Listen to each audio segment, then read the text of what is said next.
Ladies and gentlemen, welcome back to the analysis of YOLENO TV. I hope you're well from wherever you're watching this channel.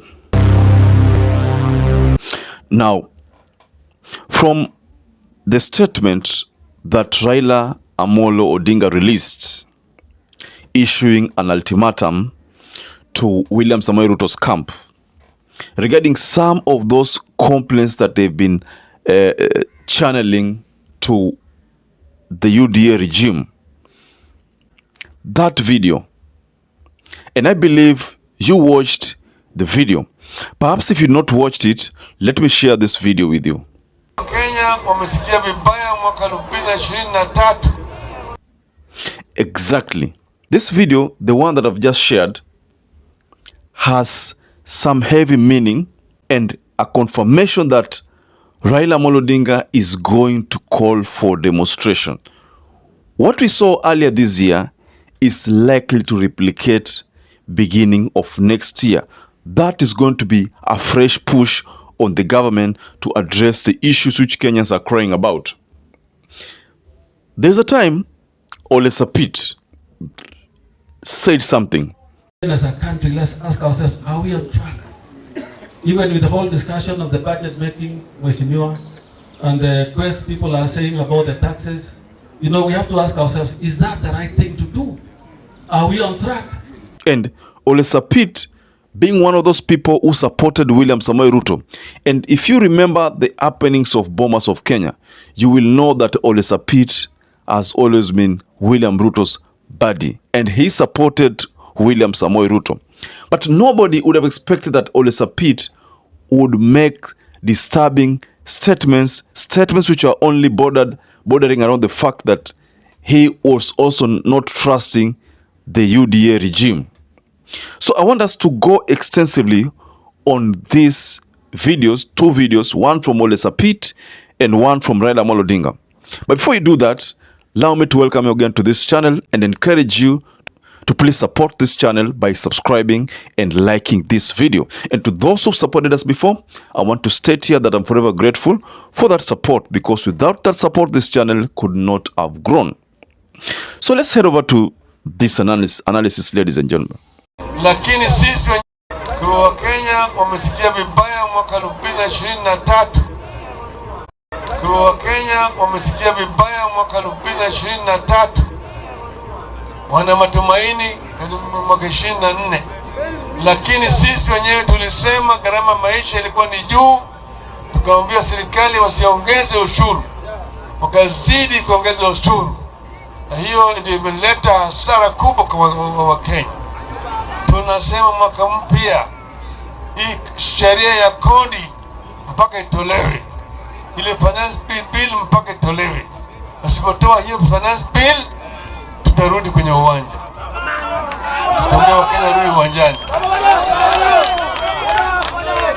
Tufanye namna hiyo. Nataka tufanye namna hiyo. Wakazi wanaunga mkono, nione mkono hapa. Somewhere there in June, July, SAPIT surfaced and released a statement that did not augur well with Kimani Ichung'wah. I don't know if you remember huwa wakati, because SAPIT looked at the whole thing and said that apana, despite the fact that mimi ni archbishop, lakini Kenya haiendi vizuri. Kwa sababu Kenya haiendi vizuri, lazima niongee. So SAPIT decided to tell William Samoei Ruto the following. Country, let's ask ourselves, are we on track? Even with the whole discussion of the budget making, Mheshimiwa, and the quest people are saying about the taxes, you know, we have to ask ourselves, is that the right thing to do? Are we on track? Will that give us the right, the right results?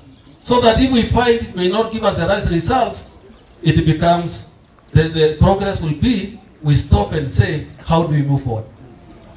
I've also been calling our leaders. I know you make heavy promises during campaign, and we knew most of them were unrealistic, for sure. I used to remind, don't think that because if you follow the promises of others in you and Kenya Kwanza that time, it was like whichever wins, by October Kenya looked like a little heaven.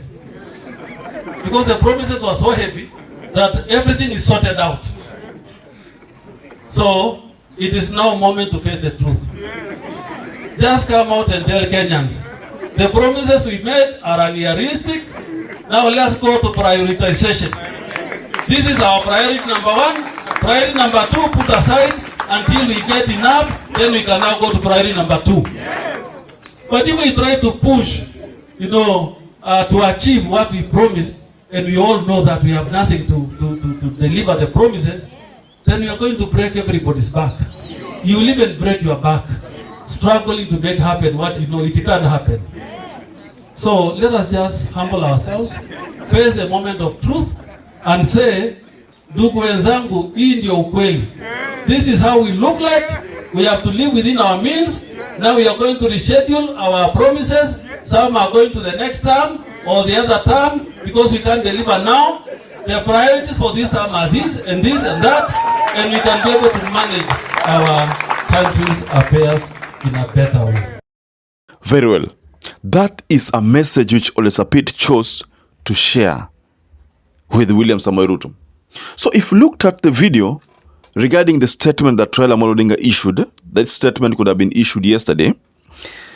In that video, RAILA gave an ultimatum that if you look at the video that Ole SAPIT, if you look at the speech that Ole SAPIT made in the video that I shared, and what RAILA Odinga said, then unapata kwamba these statements zinalingana. Kwa sababu Ole SAPIT alimwambia William Ruto, unaweza drop vitu zingine, upige priority kwa vitu zingine, rather than kubembesha watu na mizigo mingi na mambo mengi na unajua kwamba hauwezi. So RAILA is also telling William Ruto that toa policies zingine because policies zingine zinaumiza tu mwananchi bure na mwananchi amechoka. So these two videos, if you look at them and if you're very keen, these two videos zina maana the same. So we can comfortably say that ile swala ambalo Ole SAPIT alimwambia William Ruto litakuja kumramba saizi, kwa sababu going by ile swala ambalo RAILA Odinga amelisema sasa ni kwamba yuko very serious, next year kutakuwa na maandamano. Na kwa sababu kutakuwa na maandamano, itakuwa ile swala zima lawama itakuwa imewekewa rais mwenyewe.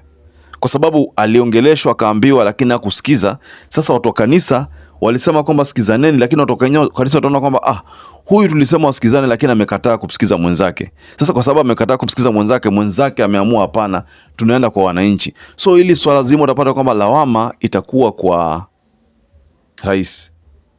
But tunajua kwamba pia ili swala la kama ile kitu inafanyika Nyeri, whereby mapolisi wameangushwa kila mahali, road block kila mahali, na polisi wako pale to man the area, na watu wanashukishwa wakiangaliwa kaguguliwa, ni kama vile terrorists. Unajua, whenever you hear there is a security breach or security threat somewhere, the police ama the KDF huwa wanakuwa deployed. And when they are deployed, wanakagwaga magari. Mimi ishai kunipata hiyo. Sometimes nilikuwa naenda Kilifi, nikafika pale Mnarani. There's a place pale Mnarani. So Mnarani hapo kuna ka bridge. So before fike kwa hiyo bridge kuna roadblock whereby kuna KDF amewekwa pale. So hawa KDF walikuwa unashuka kwa matatu na ID yako. ID umebeba juu, unaonyesha, matatu inapita yenyewe, unaona mnapandia mbele. So next year the confirmation from RAILA and the team, especially watu kama Edwin Sifuna. Kama Edwin Sifuna alirusha hii tweet, hebu angalia hii tweet.